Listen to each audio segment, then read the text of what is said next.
వైద్య ఆరోగ్య శాఖ ముఖ్య కార్యదర్శి కృష్ణబాబు ఉత్తర్వులు జారీ చేశారు. వైద్య రంగం అభివృద్ధికి వైఎస్ఆర్ విశేషమైన కృషి చేశారని, ఆరోగ్యశ్రీతో పాటు 108, 104 పథకాలను ప్రవేశపెట్టారని ప్రభుత్వం పేర్కొంది. ఆయనకు గౌరవం ఇచ్చేందుకు ఈ నిర్ణయం తీసుకున్నట్లు తెలిపింది.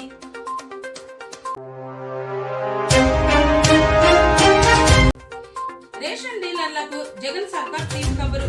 2012 నుండి పెండింగ్ లో ఉన్న ఐసిడిఎస్ కమిషన్ నిధులు విడుదల. 23,71,00,000 చెక్కులు రిలీజ్ చేసిన మంత్రి కారుమూరి. రేషన్ డీలర్ల సమస్యలన్నింటినీ పరిష్కరించిన జగన్ సర్కార్. సీఎం జగన్ కి కృతజ్ఞతలు తెలిపిన రాష్ట్ర రేషన్ డీలర్ల సంక్షేమ సంఘం.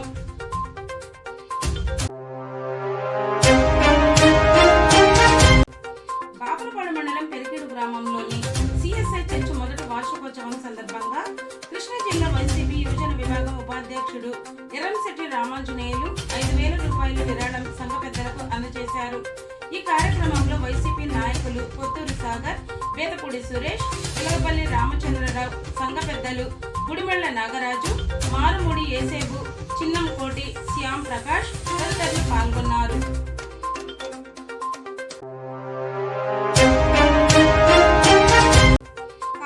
జిల్లా ప్రతిపాడు మండలం ఉత్తర కంచి ఎస్బీఐ బ్యాంకులు భారీ చోరీ జరిగింది. సుమారు 30 లక్షల నగదు, 1.5 విలువ చేసే బంగారం అపహరణకు గురైంది.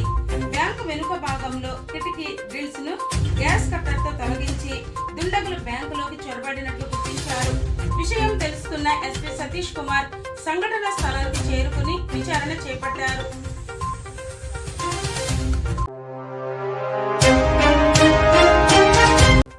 నీట్ నోటిఫికేషన్ విడుదల, దరఖాస్తు ప్రారంభం. దేశవ్యాప్తంగా వైద్య విద్యా కోర్సుల్లో ప్రవేశాలకు నిర్వహించే నీట్ యూజీ పరీక్షకు నోటిఫికేషన్ విడుదలైంది.